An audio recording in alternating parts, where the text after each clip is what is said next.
Les saluda Haroldo Sánchez y este es el programa A Fondo del noticiero Guatevisión.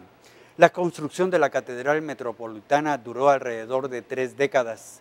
Se inició en 1782 y finalizó el 15 de marzo de 1815 y fue Monseñor Ramón Casaus y Torres, arzobispo metropolitano, quien abrió las puertas del recinto el día que se inauguró y llegó procesionalmente la imagen de la Virgen del Socorro. La obra se completó en 1821 y hoy realizaremos un recorrido por sus emblemáticos corredores y descubriremos la arquitectura que rodea la casa arzobispal.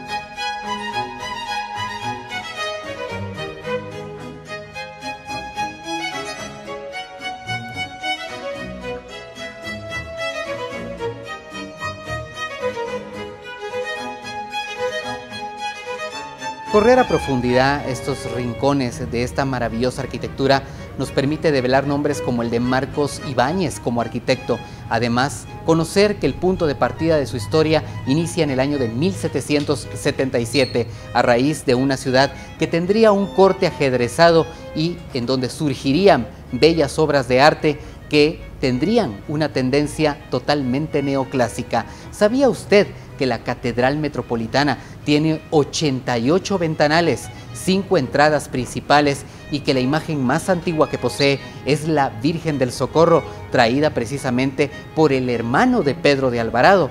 Bueno, estos son algunos de los detalles principales dentro de su propia historia y los cuales conoceremos hoy precisamente, además de visitar el Salón de los Escudos, el área de los textiles y, por si fuera poco, ese archivo que nos deja revelar la historia de un pasado que vio cambios económicos, políticos y sociales muy significativos en nuestro país. 200 años de historia que seguimos recorriendo junto a ustedes.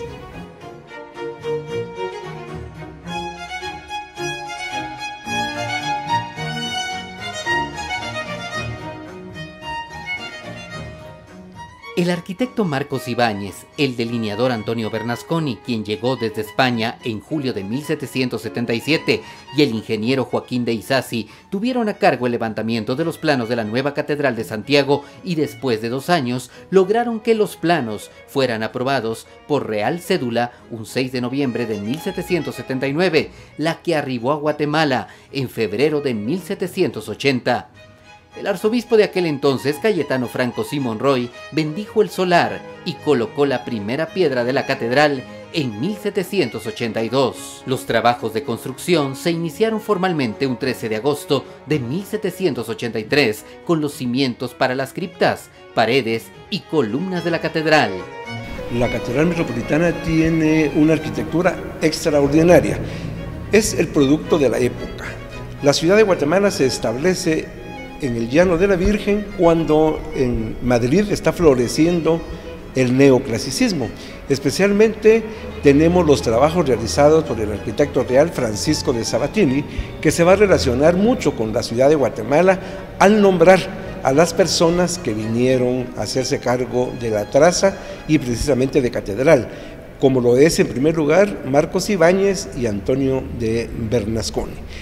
La catedral corresponde entonces al neoclasicismo, en el cual predomina el orden compuesto, es decir, el orden romano, aunque también en otros elementos o vanos vamos a encontrar las columnas que representan los otros órdenes clásicos, tanto griegos como romanos. La catedral predomina en la portada principal hermosas columnas pareadas y el resto de la composición encontramos pilares que son estriados, todo trabajado en piedra que perteneció a las canteras de la finca El Naranjo, donadas por el marqués de Aycinena. En 1816 se retira el oro de los retablos de la antigua catedral y con ese mismo se doraron los retablos de la nueva catedral. En 1821 se construyeron las dos torres del lado oriente, torres menores que daban hacia el cementerio de la ciudad de ese entonces, en las que se colocaron los primeros campanarios. Y en 1826 se instalaron las puertas del lado oriente, sur y poniente, y las rejas a las claraboyas de las criptas. Posterior a su inauguración y muchos años después, a la catedral se le agregaron las torres y el frontispicio de remate, siempre dentro del neoclasicismo. A pesar de los terremotos sufridos, la Catedral Metropolitana hoy en día representa el neoclasicismo en todo su esplendor en la Nueva Guatemala de la Asunción.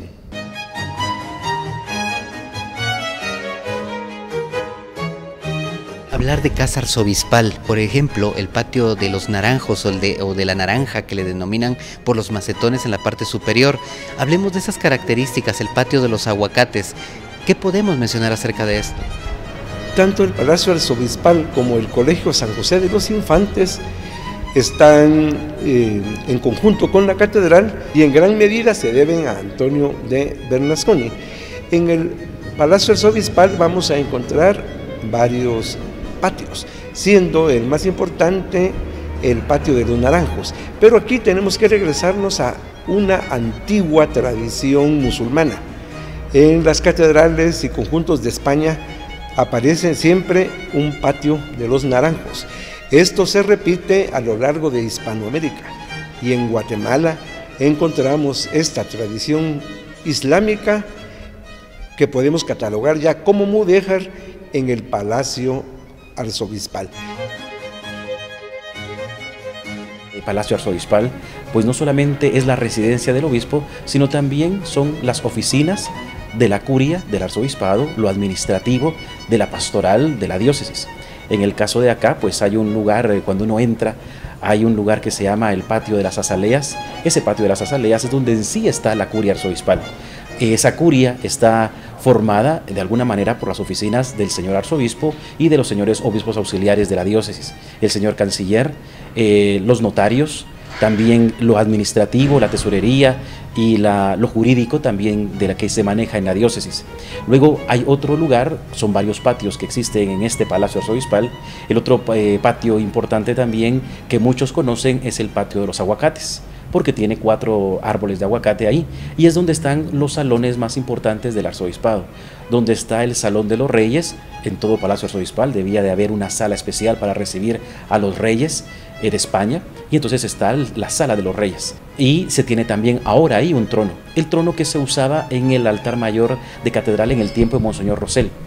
Luego también hay un salón que es de asuntos económicos, donde es un salón más pequeño, que era la antesala de este Salón de los Reyes, y ahí pues también tenemos nosotros reuniones. Y está el Salón de los Escudos, el salón que se llamaba en algún momento del trono, porque ahí estaba este gran trono que era de Monseñor Rosell, pero ahora se llama el Salón de los Escudos porque ahí están los diferentes escudos de los arzobispos que han estado en Guatemala.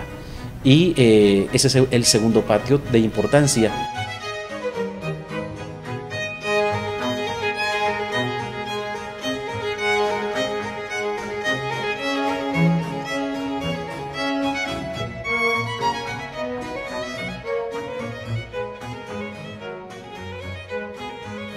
La Catedral Metropolitana es uno de los conjuntos arquitectónicos más completos del centro de la ciudad y que a pesar del periodo liberal sobrevivió para convertirse en un testimonio de belleza e historia. Al regresar, descubra cómo es físicamente el archivo de la Arquidiócesis de Guatemala.